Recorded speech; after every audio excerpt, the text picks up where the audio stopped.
Friend, સ્વાગત છે તમારું અમારી નવી રેસિપીમાં। તો આપણે આજે બનાવીશું ફરાળી સાબુદાણાની ખીચડી। મેં અહીં 1 કપ સાબુદાણા લીધા છે। તેમાં 1 ગ્લાસ પાણી નાખીને તેને સારી રીતે ધોઈ લેશું। તેને હંમેશા હળવે હાથેથી ધોવા। સાબુદાણાને આ રીતે મેં ધોઈ લીધા છે। તેમાંથી બધું પાણી કાઢી લેશું। સાબુદાણા ડૂબે તેટલું પાણી એડ કરીને તેને 4 થી 5 કલાક માટે પલળવા દેશું। તમે જોઈ શકો છો કે મેં સાબુદાણા ડૂબે એટલું જ પાણી એડ કર્યું છે। વધારે પાણી એડ કરવાનું નથી, નહીંતર તમારા સાબુદાણા ફાટી જશે। તેને ઢાંકણ ઢાંકીને 4 થી 5 કલાક માટે પલળવા દેશું। સાબુદાણાની ખીચડી બનાવવા માટે 4 થી 5 બટાકાને બોઇલ કરી લેશું। 1 ગ્લાસ પાણી। બટાકા સારી રીતે પાકી જાય તેના માટે સ્વાદ પ્રમાણે મીઠું એડ કરીશું। પ્રેશર કુકરનું ઢાંકણ બંધ કરીને 3 થી 4 વિસલ કરી લેશું। આની ખીચડી બનાવવા માટે થોડા સિંગ દાણાને ફ્રાય કરી લેશું। તેના માટે એક પેનમાં થોડું તેલ એડ કરીને સિંગ દાણાને ફ્રાય કરી લેશું।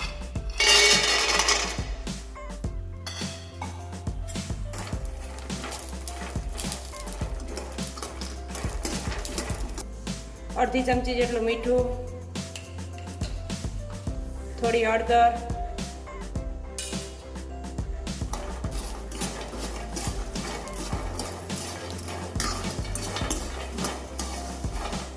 તો આપણા સિંગ દાણા ફ્રાય થઈ ગયા છે, તેને એક ડીશમાં કાઢી લેશું।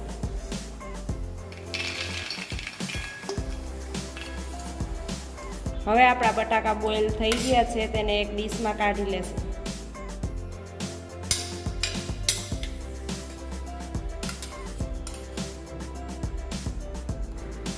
આ રીતના બધા બટાકાની સાલ કાઢી લેશું।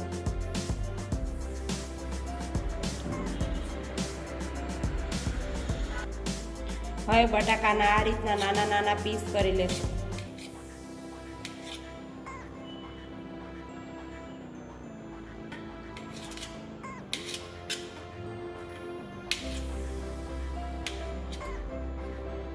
આ રીતના બધા બટાકાના મેં નાના પીસ કરી લીધા છે।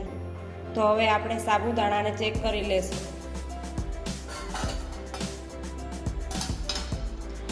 આપણા સાબુદાણા એકદમ પલળીને પોચા થઈ ગયા છે। હવે તેમાં બચેલું બધું પાણી કાઢી લેશું। હવે સાબુદાણાની ખીચડી વઘારવા માટે 2 ચમચી તેલ એડ કરીશું।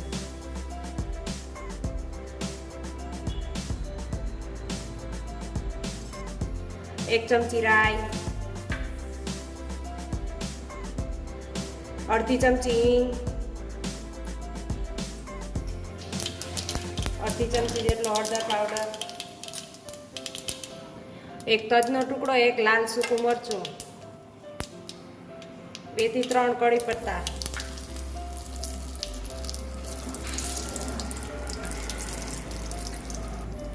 એક બારીક કાપેલું લીલું મરચું,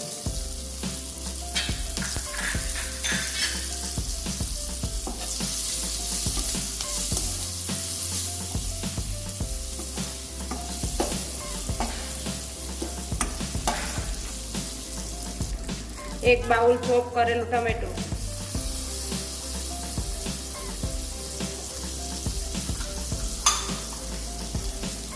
સ્વાદ પ્રમાણે મીઠું,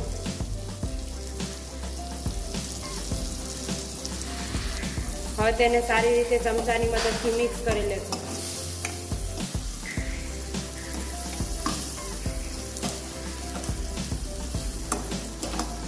તેને 2 મિનિટ માટે ઢાંકીને પકાવી લેશું। 2 મિનિટ થઈ ગઈ છે, તેને ચેક કરી લેશું।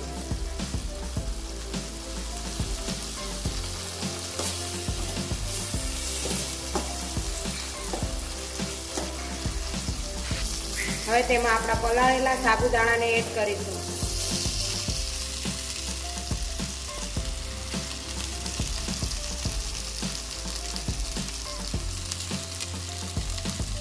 હવે તેને સારી રીતે મિક્સ કરી લેશું।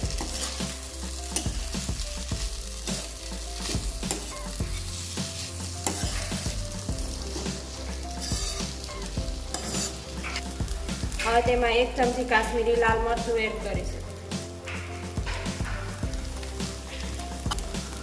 1 ચમચી ધાણા જીરું પાવડર, અડધી ચમચી ગરમ મસાલા. હવે તેમાં બોઇલ કરેલા બટેકા એડ કરી દઈશું.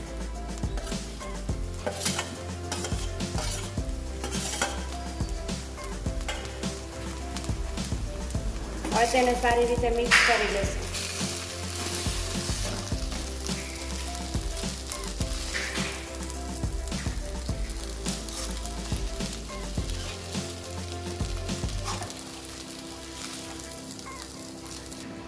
તેમાં હવે રોસ્ટ કરેલા સિંગ દાણા એડ કરી દઈશું.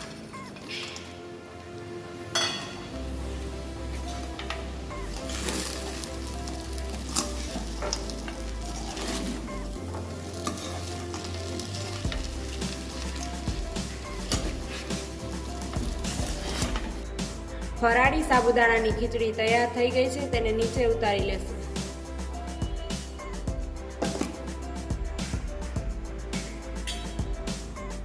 તેમાં ચટપટો ટેસ્ટ આપવા માટે અડધા લીંબુનો રસ એડ કરી દેશું.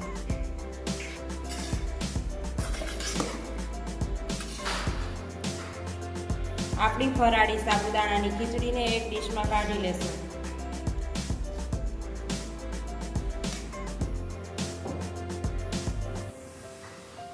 હવે તેમાં ગાર્નિશ માટે થોડા ધનિયા એડ કરીશું.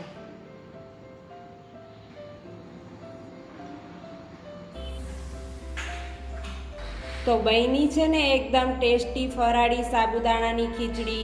આ ફરાળી સાબુદાણાની ખીચડી કોઈ પણ ઉપવાસમાં ખાઈ શકાય છે. જો તમને મારી આ રેસીપી ગમી હોય તો અમારી ચેનલને સબસ્ક્રાઈબ કરો.